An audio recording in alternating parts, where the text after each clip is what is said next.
When we use the word architect or designer, what we usually mean is a professional, someone who gets paid. And we tend to assume that it's those professionals who are going to be the ones to help us solve the really big systemic design challenges that we face, like climate change, urbanization, social inequality. That's our kind of working presumption. And I think it's wrong, actually. In 2008, I was just about to graduate from architecture school after several years and go out and get a job. And this happened. The economy ran out of jobs. And a couple of things struck me about this. One, don't listen to career advisors. And two, actually, this is a fascinating paradox for architecture, which is that as a society, we've never needed design thinking more, and yet architecture was literally becoming unemployed. It strikes me that we talk very deeply about design, but actually there's an economics behind architecture that we don't talk about, and I think we need to. And a good place to start is your own paycheck. So as a bottom of the wrong architecture graduate, I might expect to earn about £24,000. It's about $36,000, $37,000. Now, in terms of the whole world's population, that already puts me in the top 1.95 richest people, which raises the question of who is it I'm working for? The uncomfortable fact is that actually almost everything that we call architecture today is actually the business of designing for about the richest 1% of the world's population. And it always has been. The reason why we forgot that is because the times in history when architecture did the most to transform society were those times when actually the 1% would build on behalf of the 99% for various different reasons, whether that was through philanthropy in the 19th century, communism in the early 20th, the welfare state, and most recently, of course, through this inflated real estate bubble. And all of those booms, in their own various ways, have now kicked the bucket. And we're back in this situation where the smartest designers and architects in the world are only really able to work for 1% of the population.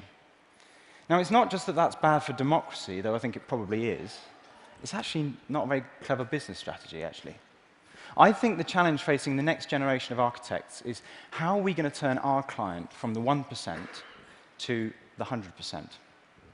And I want to offer three slightly counterintuitive ideas for how it might be done. The first is, I think we need to question this idea that architecture is about making buildings. Actually, a building is about the most expensive solution you can think of to almost any given problem. And fundamentally, design should be much, much more interested in solving problems and creating new conditions. So here's a story. The office were working with a school, and they had an old Victorian school building. And they said to the architects, look, our corridors are an absolute nightmare. They're far too small. They get congested between classes. There's bullying. We can't control them. So what we want you to do is replan our entire building. And we know it's going to cost several £1 million, but we're reconciled to the fact. And the team thought about this, and they went away, and they said, actually, don't do that. Instead, get rid of the school bell. And instead of having one school bell that goes off once, have several smaller school bells that go off in different places in different times, distribute the traffic through the corridors. It solves the same problem, but instead of spending several £1 million, you spend several £100. Now, it looks like you're doing yourself out of a job, but you're not. You're actually making yourself more useful. Architects are actually really, really good at this kind of resourceful strategic thinking. And the problem is that, like a lot of design professions, we got fixated on the idea of providing a particular kind of consumer product. And I don't think that needs to be the case anymore. A second idea worth questioning is this 20th century thing that mass architecture is about big buildings and big finance. Actually, we've got ourselves locked into this industrial era mindset, which says that the only people who can make cities are large organizations or corporations who build on our behalf, procuring whole neighborhoods in single monolithic projects. And of course, form follows finance.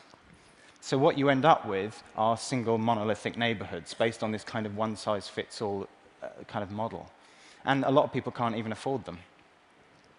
But what if actually it's possible now for cities to be made not just by the few with a lot, but also by the many with a bit?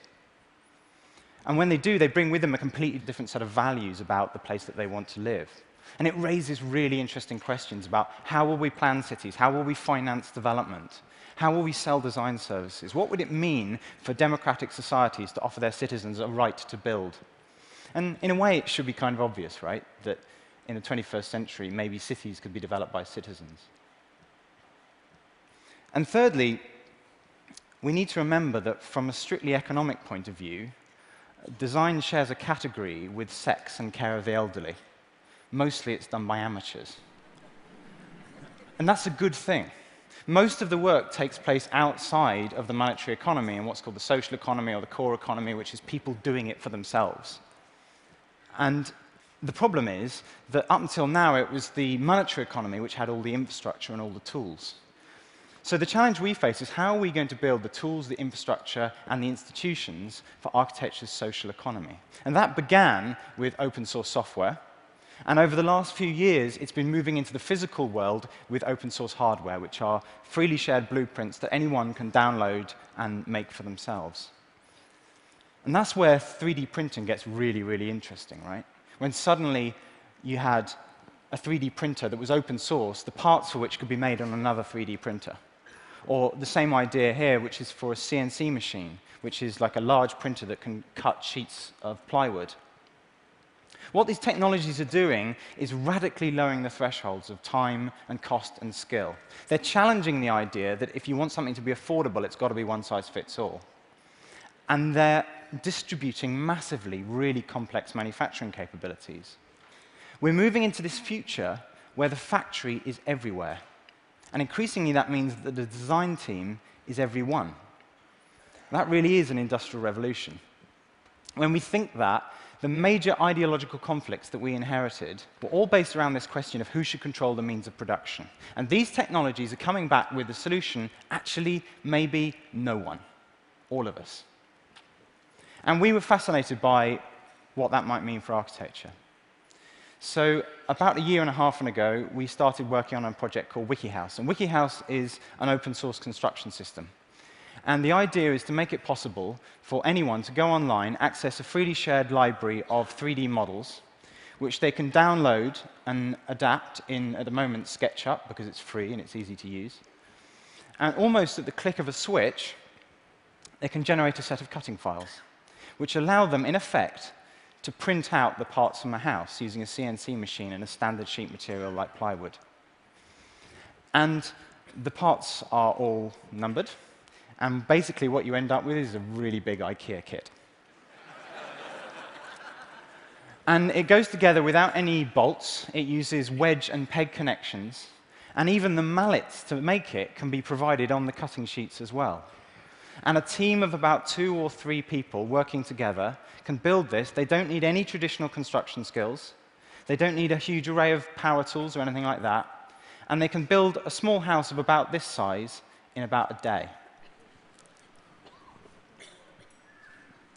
And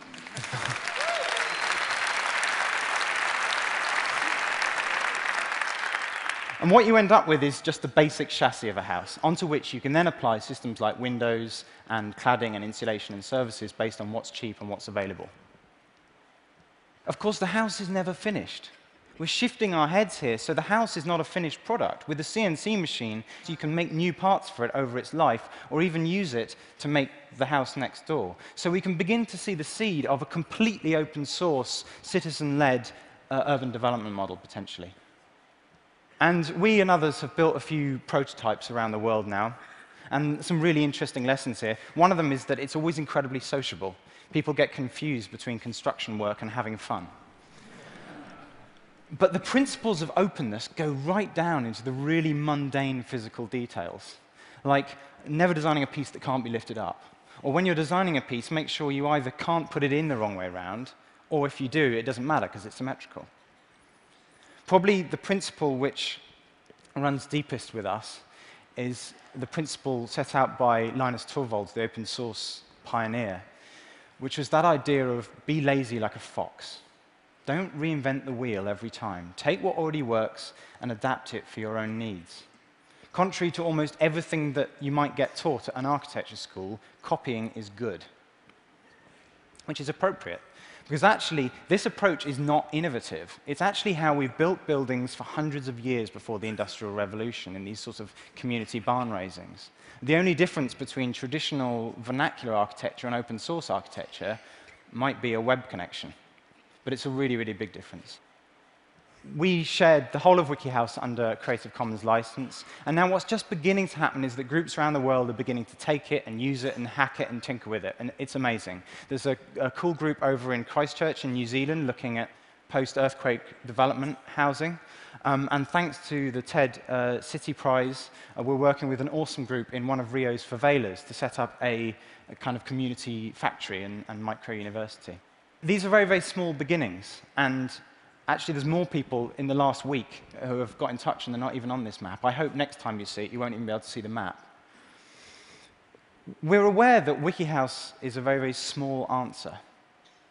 But it's a small answer to a really, really big question, which is that globally right now, the fastest growing cities are not skyscraper cities. They're self-made cities in one form or another. If we're talking about the 21st century city, these are the guys who are going to be making it. Like it or not, welcome to the world's biggest design team. So if we're serious about problems like climate change, urbanization, and health, actually, our existing development models aren't going to do it. As I think Robert Newith said, there isn't a bank or a corporation or a government or an NGO who's going to be able to do it if we treat citizens only as consumers. How extraordinary would it be, though, if collectively we were to develop solutions not just to the problem of structure that we've been working on, but to infrastructure problems like solar-powered air conditioning, off-grid energy, off-grid sanitation, low-cost, open-source, high-performance solutions that anyone can very, very easily make, and to put them all into a commons where they're owned by everyone and they're accessible by everyone. A kind of Wikipedia for stuff. And once something's in the commons, it will always be there. How much would that change the rules? And I think the technology's on our side. If design's great project in the 20th century was the democratization of consumption, that was Henry Ford, Levittown, Coca-Cola, IKEA, I think design's great project in the 21st century is the democratization of production. And when it comes to architecture in cities, that really matters. Thank you very much.